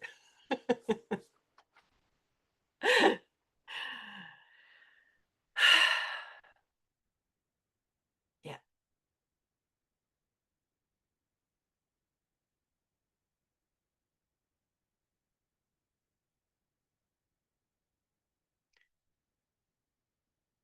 J'ai connecté à une forme de liberté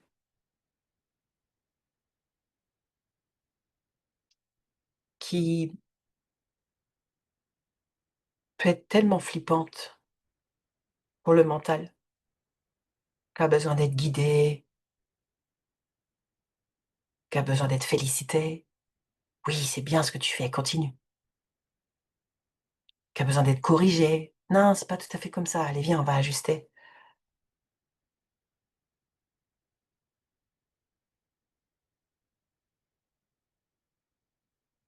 Et de voir que c'est pas quelqu'un d'extérieur qui va te dire d'ajuster, mais que c'est juste ton souffle qui peut te permettre de faire ça. Juste tu te connectes à ton souffle et OK, là ça va trop vite, c'est trop tendu. OK, ralentis la respiration. Peut-être là tu vas la faire plus profonde. Là, j'ai envie de suivre la musique. Allez, suis la musique, amuse-toi. Là, j'ai pas envie de la suivre. Là, j'ai envie d'être à contre-temps de la musique. Là, et je fais ce que je veux. Mais je respire en conscience et que la seule consigne, c'est: relâche. À la hauteur où tu mets une respiration consciente, tu relâches. C'est pas qui est une technique de respiration possible, où on va hyperventiler, qui est la respiration Wim Hof, où derrière tu vas faire des rétentions. Avec Dan, on a fait 0 rétention. Ça veut pas dire que c'est bien, pas bien. On peut aussi s'amuser et se dire: «Tiens, là, je vais faire des rétentions». Ça fait planer tout de suite, c'est cool. Ou de faire le priming à la Tony Robbins, que David reprend si bien, David Laroche, et qu'à chaque séminaire, moi, je suis là: «Allez, on va y aller à fond, comme ça, plus on va y aller à fond et plus vite on va accéder là où on doit accéder. Je sais pas où il faut y aller, mais on y va à fond». Mmh. Ouais. Ah, ça marche vite, ça marche bien, et puis après quoi? Et puis après quoi?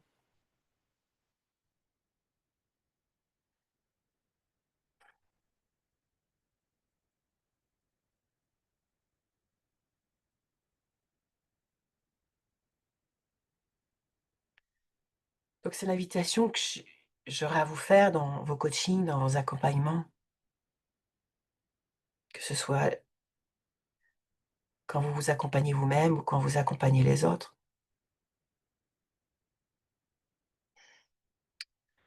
D'oser y mettre, de plus en plus cette conscience sur la respiration et en même temps, ouais, être guidé, mais en même temps de laisser faire confiance à ce que la personne elle a besoin de vivre à ce moment-là, avec sa respiration.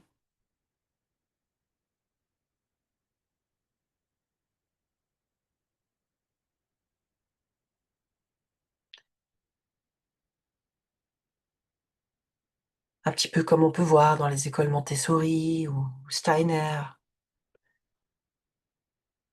où au final il y a très peu de consignes auprès des enfants.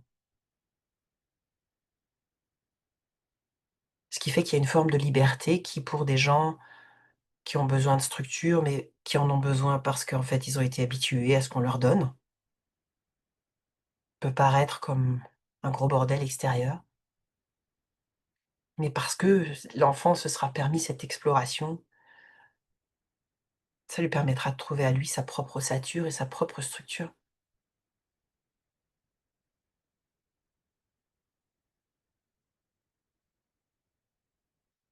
En tout cas, dans ma façon à moi de fonctionner, la façon dont j'ai été éduquée,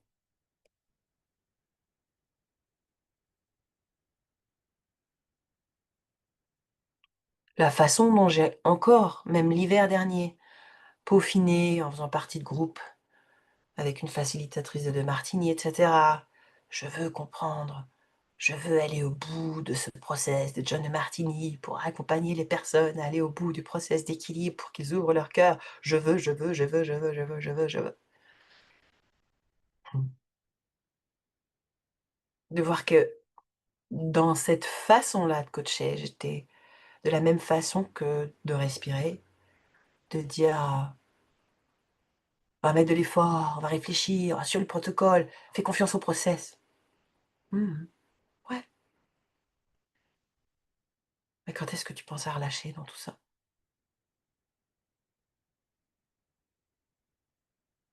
Quand est-ce que tu intègres qu'il se passe plein de choses, même si tu as l'impression de pas être allé au bout du protocole, dans ce que le coaché il a à vivre?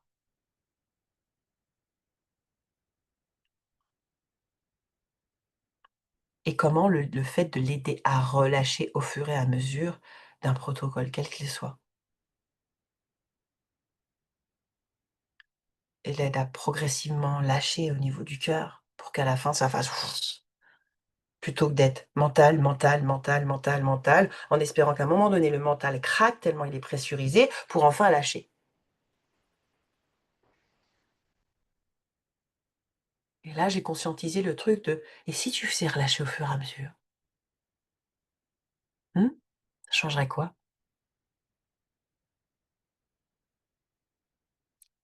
si c'était pas simplement un tout petit peu plus doux que de faire comme je faisais avant, que ce soit en sport ou autre, de dire, allez, on va faire une bonne série bien hard. Tu vas bien en chier, comme ça tu vas bien progresser.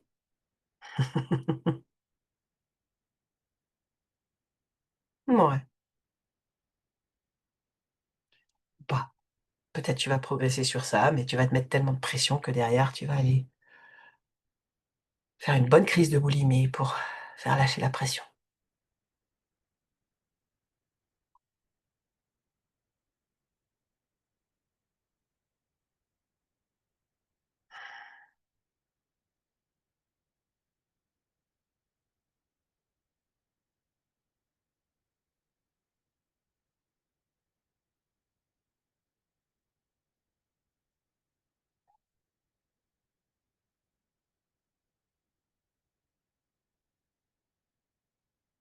Donc j'aurais simplement envie de vous proposer, avant qu'on fasse potentiellement, si vous le souhaitez, une session de questions-réponses ou autre, enfin pour ceux qui veulent prolonger, qui ont envie de prolonger, euh, je vais prolonger l'enregistrement jusqu'à après ça, puis après pour les questions-réponses, je couperai l'enregistrement.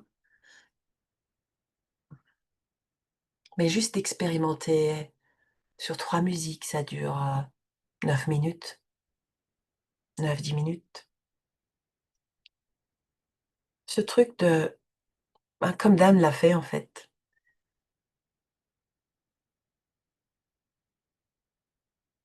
Je vous guide au début et puis après, votre seule consigne, c'est de continuer à respirer en conscience et en mettant de la conscience sur où est-ce que je mets l'effort, où est-ce que je relâche, où est-ce que je mets l'effort, où est-ce que je relâche.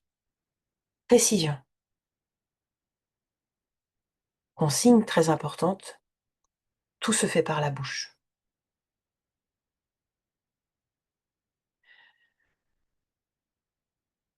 Les seules fois où pour des raisons de survie on respire par la bouche, de façon naturelle, c'est par exemple quand on doit courir très très très très très très vite et puis d'un coup on n'a plus de souffle. Et là on commence à faire parce qu'on peut plus. On n'a plus assez d'oxygène qui passe par le nez. Et là on est obligé d'aller passer par la bouche. Et donc qu'est-ce qui se passe? C'est que le surplus d'oxygène va aller oxygéner les bras, les jambes, pour pouvoir permettre de soutenir l'effort.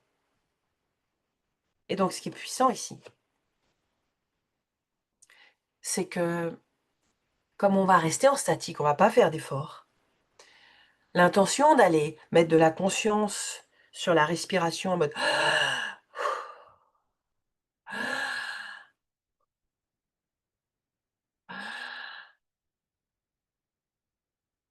ça va envoyer des trucs bizarres au niveau du corps de tiens, c'est bizarre, mais pourquoi elle respire si fort alors qu'on n'est pas en train de faire d'effort? Et du coup, ça va aller envoyer l'oxygène, bah forcément, peut-être au départ, dans les bras, les jambes. Il se passer des choses au niveau physique. C'est pas grave, continuez.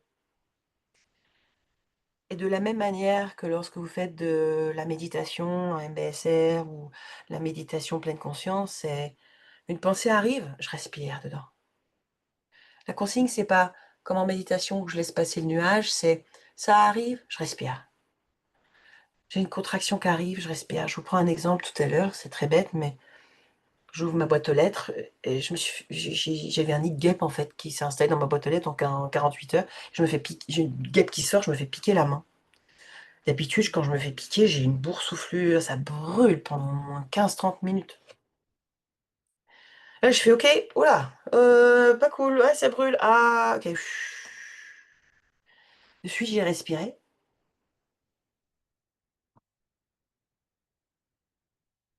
J'ai eu 0 boursouflure, la brûlure, elle a duré 2 minutes. La sensation de brûlure a duré 2 minutes. Passé, fini, terminé.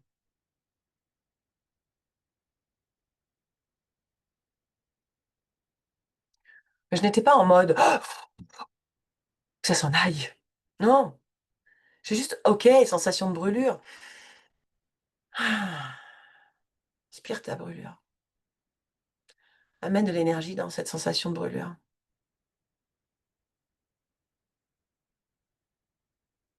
Et de façon très intéressante, du coup, plutôt que d'être concentrée là, bah, elle commence à se diffuser. parce que tu amènes de l'énergie, de l'oxygène et tout ça, ça va dans les cellules et ça commence à circuler, ça circule, ça circule. Donc plutôt que d'être concentré juste sur la main, bah, hop, ça s'étend. Donc la même quantité de poison s'étend dans tout le corps. À l'échelle du corps, c'est rien. Du coup, il n'y a pas de symptômes. Donc je vous invite à faire la même chose sur ce qu'on va faire là, juste si les sensations physiques arrivent. Continuez de respirer. Si vous avez envie de changer de rythme de respiration, continuez de changer de rythme de respiration. Vous avez envie de suivre le rythme de la musique? Suivez le rythme de la musique. Ce qui est très différent de la façon dont j'accompagnais jusqu'à maintenant sur certaines sessions de breathwork, où là, je guidais beaucoup avec la voix, où je disais: «Continuez, tenez le rythme de la respiration». Ouais, ça a son sens. Mais là, on va juste expérimenter le fait de faites-le à votre rythme. Ça va?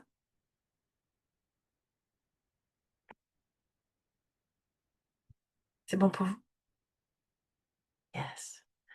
Mettez-vous juste dans une position confortable. Si vous voulez vous allonger, vous pouvez. Faites juste en sorte de bien entendre au niveau de l'audio. Je vais redémarrer la musique, vous guidez juste au début et après, je vous ai donné toutes les consignes. C'est à vous de jouer.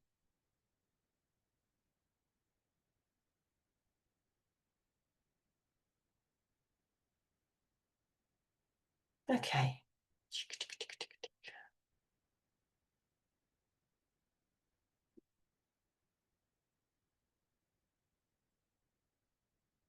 C'est parti. Installez-vous confortablement. Mettez-vous dans une position qui est safe, sécure pour vous.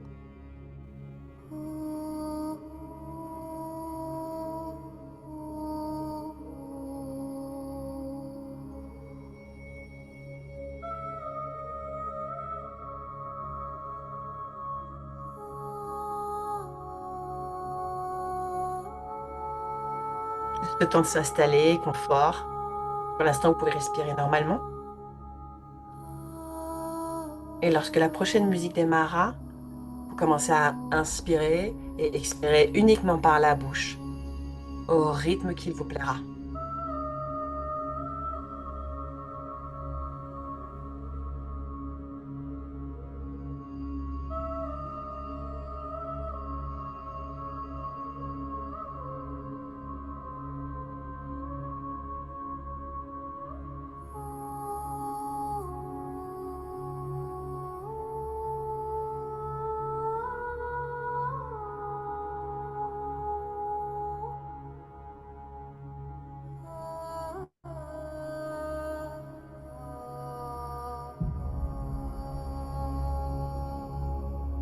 C'est parti.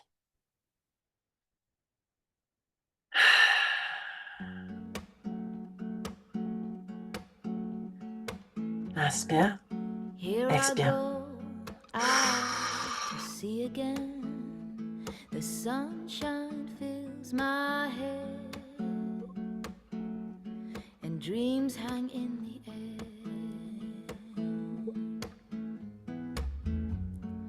Goes in Bien the si je veux. sky and in my blue eyes. You know it feels unfair. There's magic everywhere. À votre rythme. Look at me standing. Avec la bouche. On my own again. La seule consigne. I'm straight in N'arrêtez the jamais de respirer. sunshine. Comme une vague et un flot, comme une boucle. No Inspire, need to j'expire. Inspire, and j'expire. hide. It's Jamais de a rétention. wonderful, wonderful life. No need to Si je mets de l'effort dans l'inspire, or cry. je lâche It's l'inspire, a l'expire. wonderful, Je mets de l'effort dans wonderful l'expire, life. je lâche l'inspire. The sun's in your eyes, the heat is in your head. They seem to hate you because you're there. And I need a friend, oh, I need a friend to make me happy. And I stand there on my own.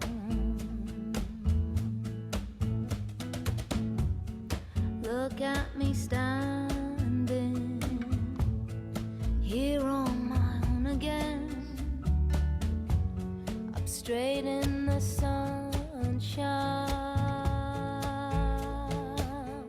No need to run and hide. It's a wonderful, wonderful life. No need to laugh or cry. It's a wonderful, wonderful life.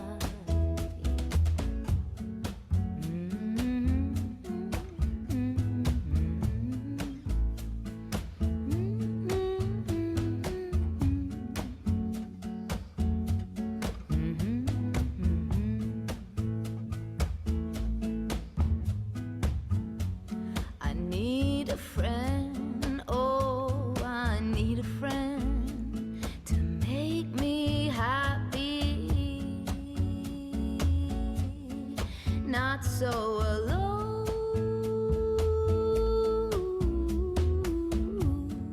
Look at me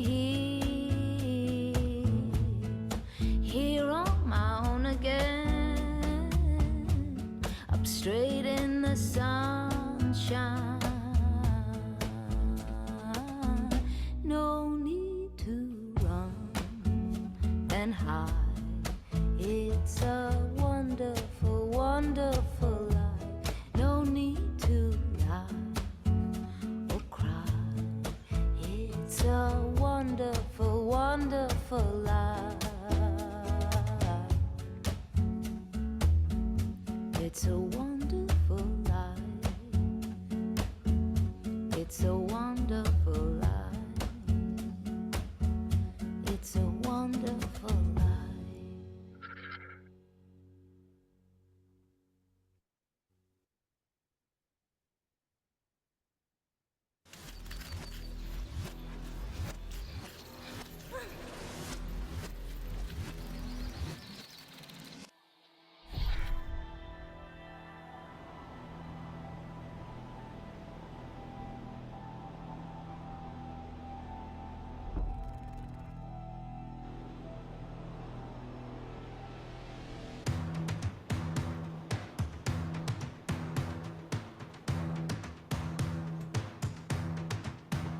We're dancing in the fire of the living.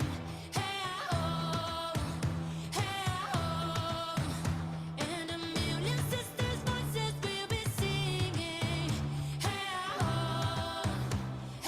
oh, and we'll be giving all we have to be receiving. Hey oh, every word we share will count and be forgiven. Hey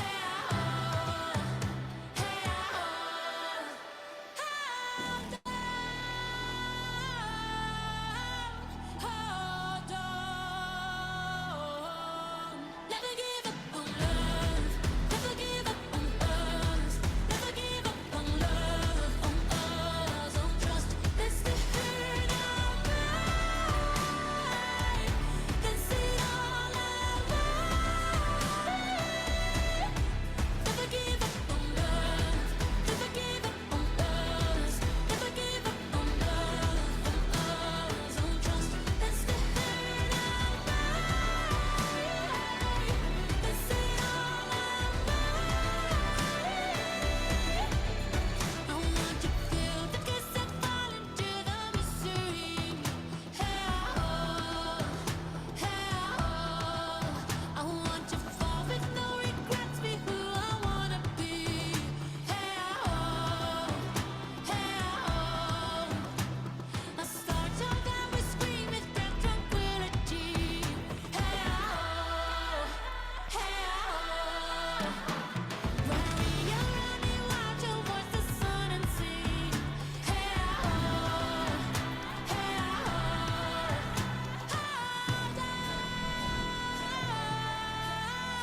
hold on. Never give up on love. Never give up on us. Never give up on love, on us, on trust. That's the hurt of mine.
found a way.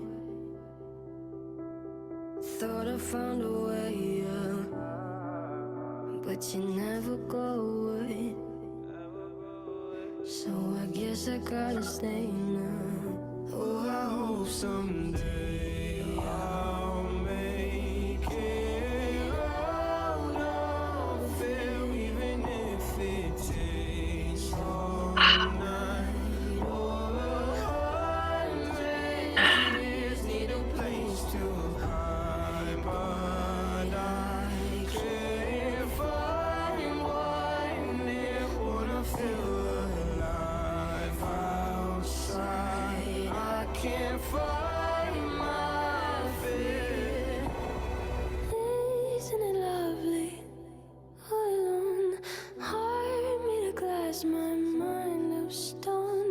Tear me to pieces, skin and bone. Hello, welcome home. Walking out of time, looking for a better place. Something's on my mind, always in my empty space. But I know someday I'll make it out of there, even if it takes all night or 100 years. Need a place to hide, but I can't find one near. Wanna feel alive outside. I can't find my fear. Isn't it lovely? All alone, heart made of glass, my mind of stone. Tear me to pieces, skin and bone. Hello, welcome home.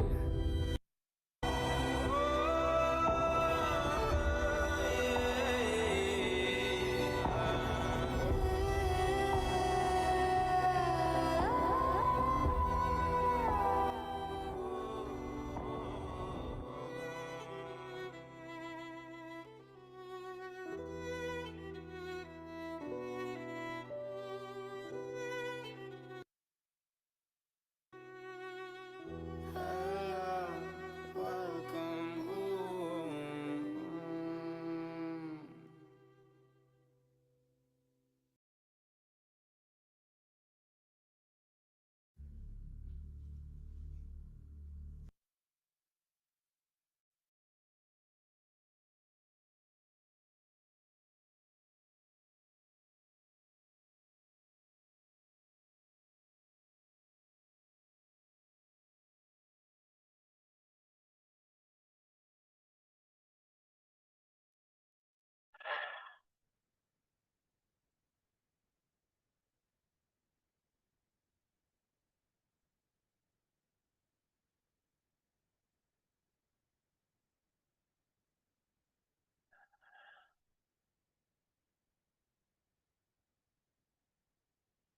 Je laisse revenir tranquillement à votre respiration,